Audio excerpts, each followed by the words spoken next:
দিয়েছেন। ইয়া রাসূলুল্লাহ, ইয়া হাবিবাল্লাহ, আপনাকে আমি যখন সৃষ্টি করেছিলাম, যখন বলতে যখন ছিল না, তখন ছিল না, কিছুই বলতে কিছুই ছিল না। আসমান ছিল না, জমিন ছিল না, চন্দ্র ছিল না, নক্ষত্র ছিল না, কার্বন ডাই অক্সাইড ছিল না, অক্সিজেন ছিল না, নাইট্রোজেন ছিল না, কিচ্ছু বলতে যখন কিছুই ছিল না, তখনও বন্ধুগো আপনি আমি রাব্বে কারিমের দরবারে নবী হিসাবে মওজুদ ছিলেন। জোরে বলুন সুবহানাল্লাহ। আল্লাহু আকবার বলুন, আল্লাহু আকবার। আরে জবান করে বলুন আল্লাহু আকবার, জবান করে বলুন ইয়া রাসূলুল্লাহ। সেই রাসূল আমরা পেয়েছি, পাওয়াতে আমরা সবাই খুশি না বেজার? জোরে বলুন আমরা খুশি না বেজার? কারা কারা খুশি দুই হাত তুলে বলুন। আল্লাহ যেন সেই হাতকে যেন কবুল করে। জোরে বলুন আমিন। আমার ভাইরা, আল্লাহর হাবিব সরকারে দু আলম রাসূল আরবি, তখন আমার আল্লাহ রব্বে কারিমের দরবারে নবী হিসাবে ছিলেন। এই পৃথিবীর জমিনে তশরিফ আনার পূর্বে তিনি কমপক্ষে, আমি আংশিক একটু সংখ্যা আপনাদের সামনে আমি পেশ করি। আমার নবী এই পৃথিবীর জমিনে জাহিরি জগতে তশরিফ আনার পূর্বে আপনার জন্যে আমার জন্যে চোখের পানি সেরে সেরে কেঁদেছেন 12,500 কোটি বৎসর। জুড়ে বলুন সুবহানাল্লাহ। আমার ভাইরা, আমার রাসূল প্রেমিক বন্ধুরা, আল্লাহ তাআলা সর্বপ্রথম আমার প্রিয় নবীজিকে ময়ূরের সুরত ধারণ করাই সাজরাতুল ইয়াকিন গাছের মধ্যে রেখেছিলেন। বড় করে বলেন আল্লাহু আকবার। সাজারুল মানে গাছ, বৃক্ষ, ইয়াকিন মানে ইমানের বৃক্ষ, ইমানের গাছ। জোরে বলেন আল্লাহু আকবার। ওই ময়ূরের মাথার মধ্যে ছিল একটা মুকুট, ওই ময়ূরের 2 কানের মধ্যে ছিল 2 কানা ঝুমকা পাশা। আবার মনে করবেন না আমাদের মা বোনদের কানের মধ্যে যে দুল, সেই দুল না, সেই দুল ছিল হাকিকতে নূরে মুহাম্মাদির আওলাদ রাসূল। বড় করে বলেন আল্লাহু আকবার। জবান খুলে বলুন ইয়া রাসূলুল্লাহ। আমার ভাইরা, আমার সুনামগঞ্জ, আমার তাহিরপুর এলাকার রাসূল প্রেমিক বন্ধুরা, গভীর মনোযোগ সহকারে আপনারা শ্রবণ করবেন। কারণ ঈমান হলো এক জিনিস, আমল হলো আরেক জিনিস। আগে ঈমান সঠিক জায়গার মধ্যে, ঈমানের ফাউন্ডেশন আপনার জায়গার মধ্যে রাখতে হবে। আপনি যখন একটা বিল্ডিং করবেন, সেই বিল্ডিংয়ের ফাউন্ডেশন যদি আপনার সঠিক হয় না, যতই আপনি সৌন্দর্য করেন আর নকশি দিয়া বিল্ডিং করেন না কেন, 2 তলা 3 তলা 4 তলা 5 তলা করেন না কেন, যে কোনো একটা সাধারণ ভূমিকম্প আসলেই সে ভেঙে চুরমার হয়ে পড়ে যাবে। কথা কোন ঠিক কিনা? আমার ভাইরা, নামাজের নাম ঈমান নয়, হজের নাম ঈমান নয়, যাকাতের নাম ঈমান নয়, দিলাকুলুকের নাম ঈমান নয়। পরিষ্কার পরিচ্ছন্নতাটা হয়েছে একটা ঈমানের শাখা, কিন্তু নামাজ রোজা এইগুলিও হয়েছে নামাজের ঈমানের শাখা। এইগুলা হলো আমল, আর ঈমান হলো আরেক জিনিস। ঈমান হলেন আপনার আমার ঈমান, ঈমান হলেন আপনার আমার ঈমান হাবিবে দু জাহান রাসূল আরবি মুহাম্মদুর রাসূলুল্লাহ সাল্লাল্লাহু তাআলা আলাইহি ওয়াসাল্লাম। পড়ুন আলহামদুলিল্লাহ। আগে রসুলকে চিনতে হবে। রসুলকে যদি আপনি চিনার মতো চিনতে পারেন, আমার প্রিয় নবীজিকে যারা মানার মতো মেনেছেন, আমার নবীজিকে যারা চিনার মতো চিনতে পেরেছেন, তারা সিদ্দিক আকবর হয়েছেন, হযরতে ওসমান জিন্নুরাইন হয়েছেন, শের খুদা হযরতে মৌলায়ে আলী হয়েছেন, হযরতে ওসমান জিন্নুরাইন হয়েছেন। তারা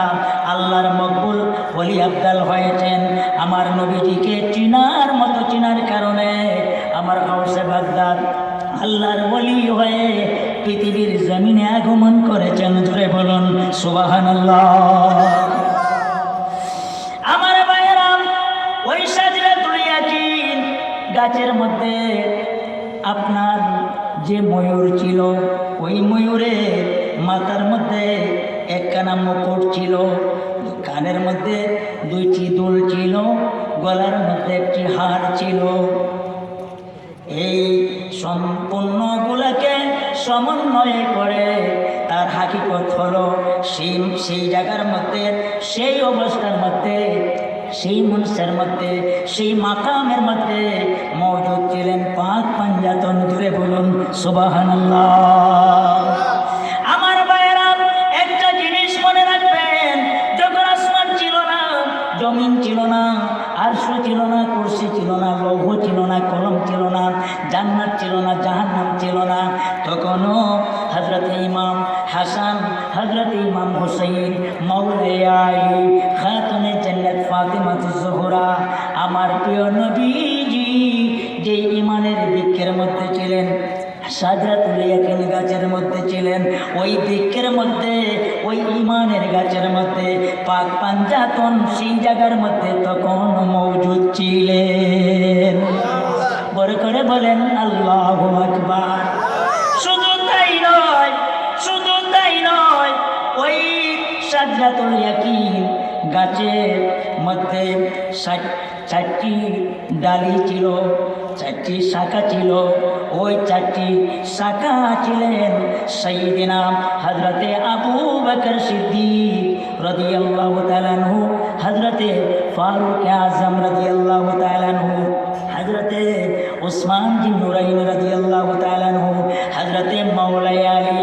এই খুলাফায়ে রাশিদিন 4 জন খলিফা তখনও ওই জায়গার মধ্যে মওজুদ ছিলেন। বড় করে বলেন আল্লাহু আকবার। জবান খুলে বলুন ইয়া রাসূলুল্লাহ। আমার আলোচনার দিকে যাচ্ছি, সবাই আর একটু মহব্বতে দরুদ শরীফ পড়ুন। ইয়া রাসূলুল্লাহ,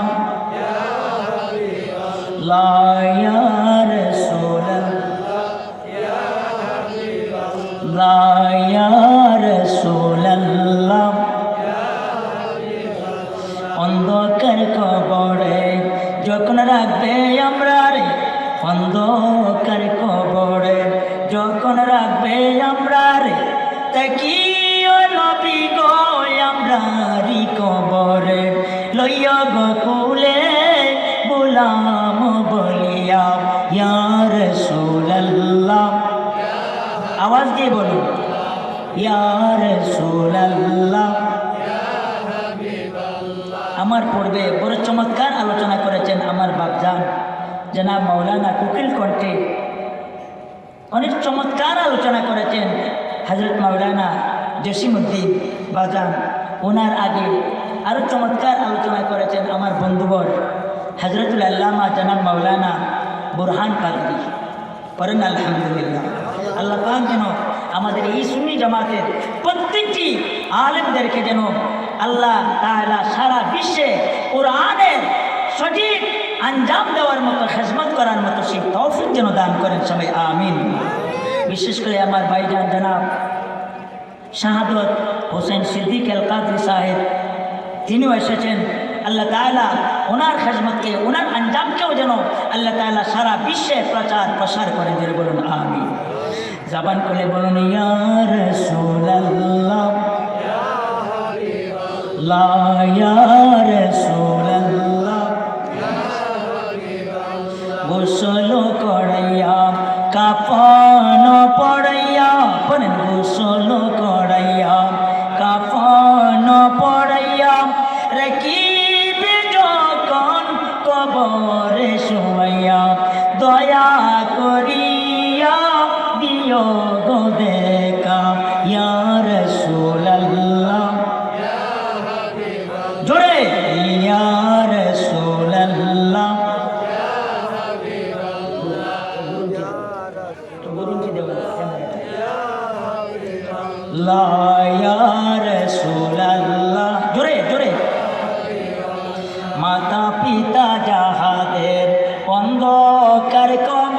পড়েন মাতা পিতা যাহাদের, আরো জোরে মাতা পিতা যাহাদের, রাখিও নবী গো মায়ারি নজরে, গায়েবের খবর তুমি দেনেওয়ালা, গুফনের খবর তুমি দেনেওয়ালা, ইয়া রাসূলুল্লাহ। নবীর মনোযোগ আমার ভাইরা, আমার যুবক বন্ধুরা, আমরা যখন এই পৃথিবীর জমিনের মধ্যে আমরা সবাই এসেছি, আমরা সবাই একদিন এই পৃথিবীর জমিন থেকে বিদায় নেব। আমাদের মা চলে গিয়েছেন, বাবা চলে গিয়েছেন, আমিও চলে যাব, আপনিও চলে যাব। তবে একটি ঈমানি মাসালা আপনারা শুনে রাখবেন, যখন আপনারা আপনজন মারা যাবে, মারা যাওয়ার পরে কবরের মধ্যে কবরস্থ করার পরে আপনি তালকিন করবেন, এটা আমার নবীর সুন্নাত। জুড়ে বলুন আল্লাহু আকবার। শুধু তাই না, আরেকটি জিনিস আপনারা মনের মধ্যে রাখবেন, যখন আপনারা আপনজন, আপনার ভাই, আপনার মা, আপনার বাবা ইন্তেকাল করে নেবে, ইন্তেকালের পরে কবরের মধ্যে যখন আপনি আমার নবীজির মিল্লতের মধ্যে রেখে যখন বাঁশ দিয়া, চড়ার দিয়া, আমরা মাটি দিয়ে তাড়াহুড়া করে আমরা চলে আসি, কথা কোন ঠিক কিনা? সেইভাবে তাড়াহুড়া করবেন না। অনেক জায়গার মধ্যে রয়েছে, যখন মাইয়াতকে কবরস্থ করা হয়, কবরস্থ করার পরে কিছু কিছু মানুষ বলে, এ তাড়াতাড়ি করো, এ আব্দুর রহিম, এ আব্দুর রহমান, তাড়াতাড়ি করো, তাড়াতাড়ি করো, 40 কদম দূরে চলে যাও, 40 কদম দূরে চলে যাও। বলে কি বলে না? এটা একেবারে বেহুদা কথা, এই কথার কোনো মূল্য নাই।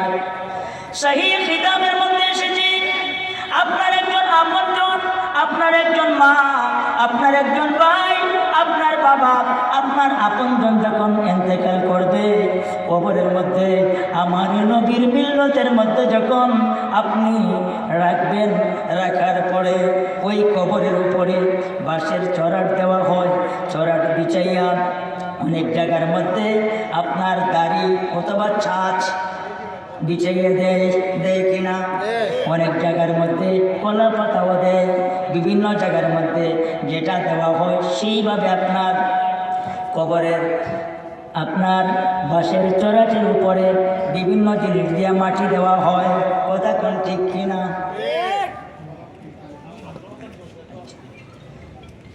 একটু মোহাম্মদ আল্লাহর একটু জিকির করেন, আল্লাহু আল্লাহ,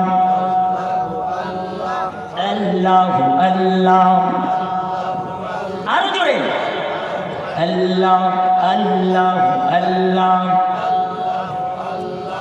আল্লাহ, আল্লাহ, আল্লাহ। আওয়াজে বোঝা যাচ্ছে এতগুলি মানুষ। আপনারা কি সকালে মনে হয় কোনো খানা পিনা করেন নাই?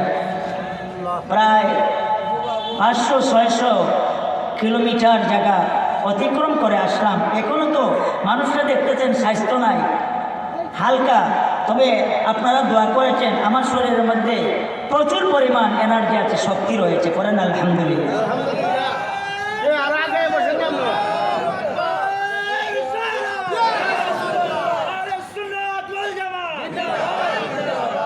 এই আওয়াজে হবে না, আরো জোরে হতে হবে। সেই আওয়াজ দিয়ে আহলে সুন্নাত ওয়াল জামাতের মাঠে ময়দানে কাজ হবে না। আওয়াজটি সিংহের মতো হতে হবে, সেই আওয়াজ বাঘের মতো হতে হবে, সেই আওয়াজ আমার সরকার দু আলমের নবুয়তের রওজা মুবারক পর্যন্ত গিয়ে পৌঁছতে হবে, কথা কোন ঠিক কিনা? আরো জোরে বলে নারে তাকবীর, নারে রিসালাত। আহলে সুন্নাত ওয়াল জামাত, আহলে সুন্নাত ওয়াল জামাত জিন্দাবাদ, জিন্দাবাদ। কোরআন সুন্নাহর আলো, কোরআন সুন্নাহর আলো, নবী ওলি যেখানে, ওলি আল্লাহ যেখানে,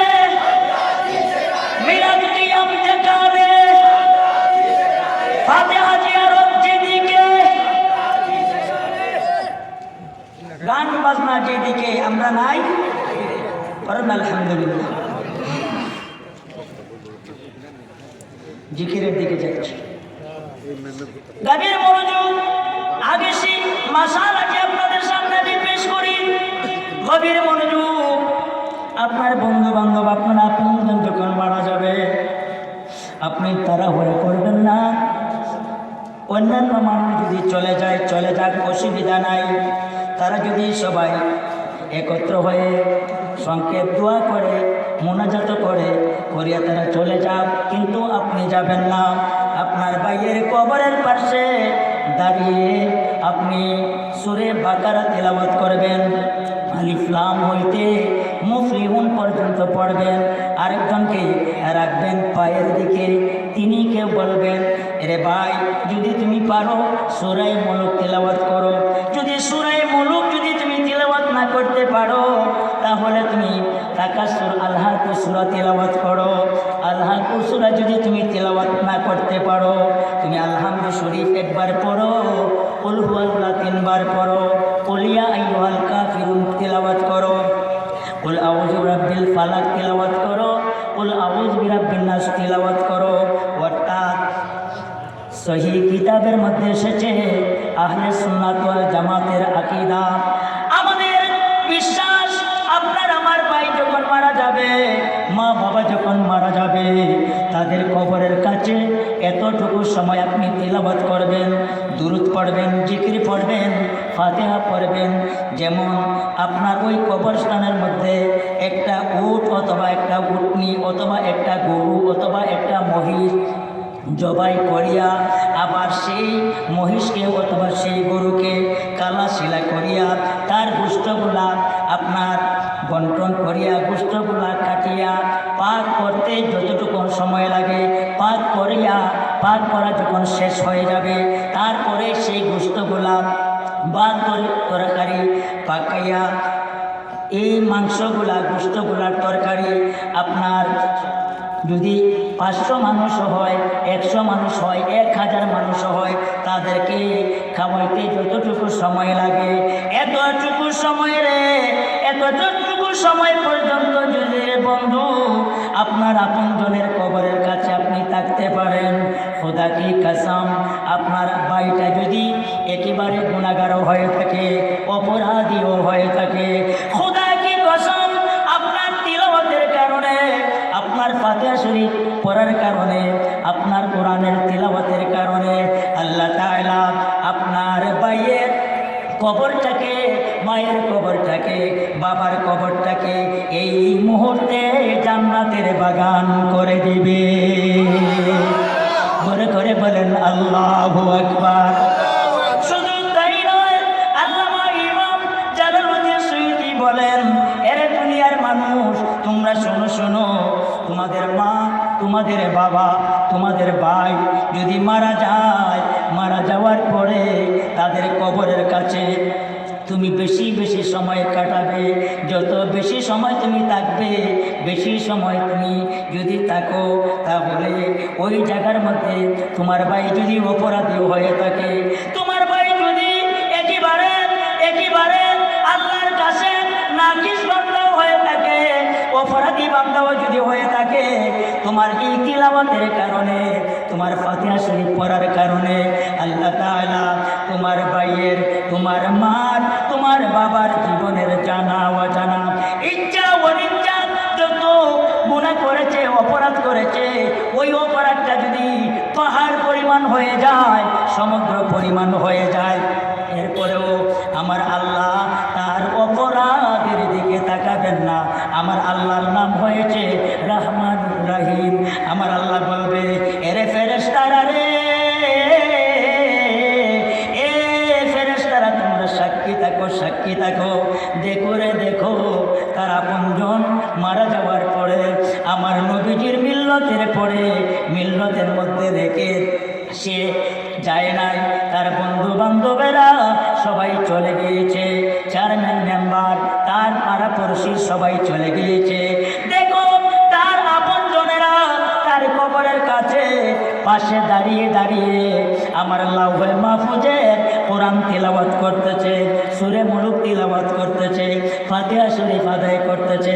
তোমরা সাক্ষী থাকো, আমার ওই বান্দাকে আমি মাফ করে দিলাম, আমার বান্দার কবরটাকে আমি এমনভাবে সৌন্দর্য করে দিলাম, আটখানা বেহেশতের রহমতের জারি আমার বান্দার কবরের মধ্যে সংযুক্ত করে দিলাম।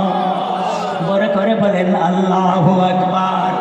জবান খুলে বলুন যুবক ভাইরা, ইয়া রাসূলুল্লাহ। আমাদের মা বাবা আপনজন যখন মারা যাবে, মারা যাওয়ার পরে আপনারা সেই কাজ করবেন, সেই কাজটুকু যদি আপনি করে দিতে পারেন, আপনার মা বাবার আত্মা খুশি হবে, আপনার মা বাবা শান্তি পাবে। একদিন আল্লাহর হাবিব সরকারে দো আলম, বুখারী শরীফের হাদিস, আমার নবীজি একদিন কবরের পাশে দিয়ে যাচ্ছেন। ওই কবরের চার কোণার মধ্যে কাজরের একটা ডালিকে চার টুকরা করে চার কোণার মধ্যে সাহাবাই কেরামদেরকে বলে দিলেন, তোমরা গেড়ে দাও, তোমরা চার কোণার মধ্যে গেঁথে দাও। সাহাবাই কেরাম রোপণ করে দিলেন, গেঁথে দিলেন। তারপরে জিজ্ঞাসা করলেন, ইয়া রাসূলুল্লাহ, ও আল্লাহর নবী রাহমাতাল লিল আলামিন, এই ডালি গাড়ার মধ্যে কি লাভ হবে? আমার নবী চোখের পানি সেরে সেরে বলেন, এরে সাহাবায়ে কেরাম, ওই কবরের মধ্যে ভয়ঙ্কর আযাব হতেছিল, আমি নবুয়তের চক্ষু মোবারক দ্বারা আমি দেখতেছি। এই মুহূর্তে যদি ওই কাজরের ডালিটা গেড়ে দেওয়ার কারণে যতদিন পর্যন্ত ওই কাজরের ডাল জীবিত থাকবে, কাঁচা থাকবে, ততদিন পর্যন্ত সেই কবরে আযাব হবে না। বড় করে বলেন আল্লাহু আকবার। জবান খুলে বলুন ইয়া রাসূলুল্লাহ। আমার যুবক ভাইরা, আমার তাহিরপুর এলাকার আমার ভাইয়েরা, আমার সুনামগঞ্জ এলাকার ভাইয়েরা, সুনামগঞ্জ জেলা শহরের ভাইয়েরা, আজকের এই মাহফিল আপনাদের জন্য সার্থক হয়ে যাবে। এই মাসালাটা যদি আপনার অন্তরের মধ্যে রাখতে পারেন, এই মাসালাটা যদি আপনারা আমল করতে পারেন, আপনার মা বাবার ইন্তেকালের পরে, বন্ধু বান্ধব আপনজন ইন্তেকালের পরে এই মাসালাটা যদি আপনি তাদের কাজে যদি ব্যবহার করতে পারেন, খোদা কি কসম, শুধু তাদের লাভ হবে না, তাদের ফায়দা হবে না, আপনারও ফায়দা হবে। ওই কবরের মুর্দা, ওই আপনার কবরের আপনার মা, আপনার বাবার রুহানি, আপনার ভাইয়ের, আপনার বন্ধুর রুহানি আপনার জন্য দোয়া করবে আর বলবে, আল্লাহ আল্লাহ, আমার স্বার্থ, আমি দুনিয়ার মধ্যে আমার উদর থেকে আমি সন্তান রেখে এসেছিলাম। বাবাই বলবে, আল্লাহ আমার পুত্র সন্তান, আমার পুত্রের ঘরের নাতিকে আমি রেখে এসেছিলাম, আজকে তারা বড় ইহসান করেছে, বড় শান্তি দিয়েছে, বড় সহযোগিতা করেছে। আল্লাহ তোমার কাছে আমরা কবরবাসী হইয়া আল্লাহ তোমার কাছে প্রার্থনা করলাম, আমার এই আওলাদদেরকে তুমি রাস্তাঘাটে তুমি অপমানিত করাইও না, লাঞ্ছিত করাইও না, অপদস্থ বেজ্জতি করাইও না, তাদের মাকাম, তাদের মর্যাদা আল্লাহ তুমি বৃদ্ধি করে দাও, তাদেরকে আল্লাহ তুমি জান্নাতের মেহমান বানাইয়া দাও। বড় করে বলেন আল্লাহু আকবার।